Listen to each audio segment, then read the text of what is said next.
ચોમાસાના આગમનને લઈને મોટા સમાચાર। ચોમાસાની સ્થિતિ અંગે હવામાન વિભાગે સારા સમાચાર આપ્યા છે। ચોમાસું ધીમે ધીમે આગળ વધી રહ્યું છે અને આગળ વધવા માટે અનુકૂળ વાતાવરણ બની રહ્યું છે। વિભાગે જણાવ્યું કે આ વર્ષે ચોમાસું લગભગ 4 દિવસ વહેલું આવી શકે છે। 26 મેની આસપાસ કેરળમાં ચોમાસું પ્રવેશવાની સંભાવના છે। ચોમાસું સમય પહેલા પહોંચે તેવી પરિસ્થિતિ અનુકૂળ બની રહી છે।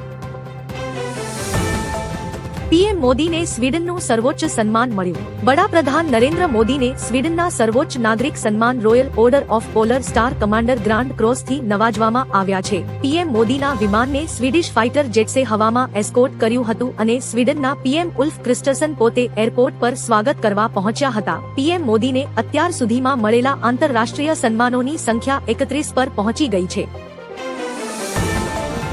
સીએમ યોગીએ કહ્યું, રસ્તા પર નમાજ નહીં પડવા દઈએ। બકરી ઈદની નમાઝ અંગે મુખ્યમંત્રી યોગીએ કડક નિવેદન આપ્યું છે। તેમણે ભારપૂર્વક જણાવ્યું હતું કે ઉત્તર પ્રદેશમાં રસ્તાઓ પર નમાઝ પડવાની મંજૂરી આપવામાં આવશે નહીં। રસ્તાઓ મુસાફરી માટે છે। કોઈ પણ વ્યક્તિને તેમને અવરોધવાનો અથવા જાહેર માર્ગો પર ધાર્મિક મેળાવડા યોજવાનો અધિકાર નથી। ધાર્મિક કાર્યક્રમો માટે નિયુક્ત સ્થળો છે અને આવા કાર્યક્રમો ફક્ત તે સ્થળોએ જ યોજવા જોઈએ। નેધરલેન્ડથી 1000 વર્ષ જૂના તમિલ દસ્તાવેજો ભારત આવશે। પીએમ મોદીની નેધરલેન્ડ યાત્રા દરમિયાન 11મી સદીની ઐતિહાસિક ચોલ તામ્ર પટ્ટિકાઓને ભારત પરત લાવવા સમજૂતી થઈ છે। આ 1000 વર્ષ જૂના 21 મોટી અને 3 નાની તાંબાની પ્લેટોમાં રાજા રાજરાજા ચોલ અને રાજેન્દ્ર ચોલ પ્રથમની માહિતી છે। આ સાથે જ ટાટા ઇલેક્ટ્રોનિક્સ અને વિશ્વની અગ્રણી કંપની ASML વચ્ચે સેમિકન્ડક્ટર અને ચિપ ટેકનોલોજીમાં વ્યૂહાત્મક ભાગીદારીનો કરાર થયો છે।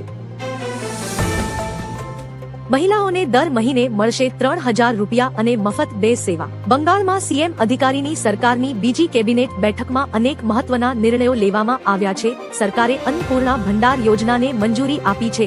આગામી 1 જૂનથી રાજ્યની તમામ મહિલાઓને સરકારી બસોમાં મફત મુસાફરીની સુવિધા આપવામાં આવશે। સરકારી કર્મચારીઓ માટે 7મા પગાર પંચની રચના કરવામાં આવી છે। બંગાળમાં મહિલાઓને 1 જૂનથી દર મહિને રૂપિયા 3000 મળવાનું શરૂ થશે।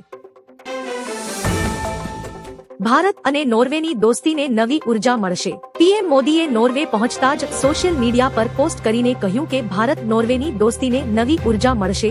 મોદીએ જણાવ્યું કે તેઓ નોર્વેની રાજધાની ઓસ્લો પહોંચી ગયા છે અને વડાપ્રધાન જોનાસ ગહર સ્ટોરેના ઉષ્માભર્યા સ્વાગત માટે આભાર વ્યક્ત કર્યો છે। તેમણે વિશ્વાસ વ્યક્ત કર્યો કે 43 વર્ષ પછીની આ ઐતિહાસિક મુલાકાત બંને દેશો વચ્ચેના મિત્રતાપૂર્ણ સંબંધોને વધુ મજબૂત બનાવશે। કલ્પસર પ્રોજેક્ટ માટે નેધરલેન્ડ્સમાં કરાર। વડાપ્રધાન નરેન્દ્ર મોદીએ નેધરલેન્ડ્સના પીએમ રોબ જેટેન સાથે વિશ્વ પ્રસિદ્ધ અફસ્લુઇટડિજક ડાઇકની મુલાકાત લીધી હતી। આ દરમિયાન ગુજરાતના મહત્વકાંક્ષી કલ્પસર પ્રોજેક્ટ માટે ટેકનિકલ સહયોગના લેટર ઓફ ઇન્ટેન્ટ પર હસ્તાક્ષર કરાયા છે। નેધરલેન્ડ્સના વોટર એન્જિનિયરિંગના સહયોગથી ખંભાતના અખાતમાં મીઠા પાણીનું વિશાળ જળાશય બનશે। આ પ્રોજેક્ટ ગેમ ચેન્જર સાબિત થશે। પીએમ મોદીએ નોર્વેના પીએમ સાથે દ્વિપક્ષીય મીટિંગ કરી। વડાપ્રધાન નરેન્દ્ર મોદીએ નોર્વેની રાજધાની ઓસ્લોમાં નોર્વેના વડાપ્રધાન જોનાસ ગાર સ્ટોરે સાથે દ્વિપક્ષીય બેઠક કરી છે। બંને નેતાઓ વચ્ચે વેપાર, રોકાણ, હરિત ઉર્જા, જળવાયુ પરિવર્તન અને અન્ય વૈશ્વિક મુદ્દાઓ પર વિસ્તૃત ચર્ચા થઈ। બંને દેશો વચ્ચેના વ્યૂહાત્મક સંબંધોને વધુ મજબૂત અને વિસ્તૃત કરવા પર ભાર મૂકવામાં આવ્યો છે। આ મુલાકાત ભારત અને નોર્વે વચ્ચેના સંબંધોને નવી ગતિ આપશે તેવી અપેક્ષા છે। ગુજરાતની 3000 શાળાઓમાં માત્ર એક જ શિક્ષક। નીતિ આયોગના ચોંકાવનારા રિપોર્ટ અનુસાર ગુજરાતમાં 3000 સરકારી શાળાઓ માત્ર એક જ શિક્ષકના ભરોસે ચાલે છે, જે ધોરણ 1 થી 8 ને ભણાવે છે। બીજી તરફ 63 શાળાઓમાં એક પણ વિદ્યાર્થી નથી, છતાં 78 શિક્ષકો પગાર મેળવે છે। આ ઉપરાંત રાજ્યમાં 42000 વર્ગખંડોની અછત છે અને ધોરણ 10 સુધીમાં 2.3 લાખથી વધુ બાળકો ડ્રોપઆઉટ થઈ જાય છે। રાજકોટનો સાંઢિયા પુલ તૈયાર, હવે ટ્રાફિકમાંથી મુક્તિ। રાજકોટથી જામનગર દ્વારકા તરફ જતા વાહનચાલકો માટે ખુશખબર છે। જૂના એરપોર્ટ નજીક 74 કરોડના ખર્ચે બનેલો 4 લેન સાંઢિયા પુલ ઓવરબ્રિજ 2 વર્ષની કામગીરી બાદ તૈયાર થઈ ગયો છે। આ નવો બ્રિજ શરૂ થવાથી દરરોજ અંદાજે 1 લાખ વાહનચાલકોના સમય અને ઇંધણની બચત થશે। વાહનચાલકોને માધાપર ચોકડી પહોંચવા માટે લેવો પડતો 10 કિમીનો ચક્રાવો હવે ઘટીને માત્ર 5 કિલોમીટર થઈ જશે। મોંઘવારીના મોટા ઝટકા માટે તૈયાર રહેજો।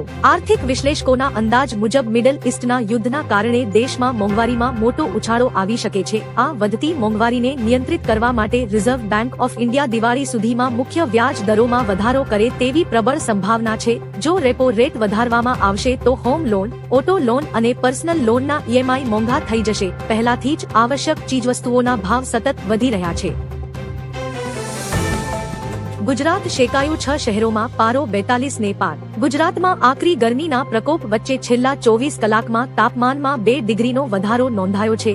રાજ્યના મુખ્ય 6 શહેરોમાં મહત્તમ તાપમાન 42 ડિગ્રી સેલ્સિયસને પાર પહોંચી ગયું છે, જેમાં 44 ડિગ્રી સાથે સુરેન્દ્રનગર સમગ્ર રાજ્યમાં સૌથી ગરમ શહેર રહ્યું હતું। અમદાવાદ, રાજકોટ અને ગાંધીનગરમાં પણ પારો 43 ડિગ્રીને વટાવી ગયો છે, જ્યારે સુરતમાં સામાન્ય કરતાં 6 ડિગ્રી વધુ તાપમાન સાથે તીવ્ર હીટવેવ નોંધાયો છે। ગુજરાતમાં ભાજપના નેતાની હત્યા। સુરતના ડિંડોલી વોર્ડના ભાજપ યુવા મોરચાના 21 વર્ષીય ઉપપ્રમુખ જય દલાલની તીક્ષ્ણ હથિયારોના ઘા ઝીંકી જાહેરમાં ક્રૂર હત્યા કરાતા કાયદો વ્યવસ્થા સામે સવાલો ઉઠ્યા છે।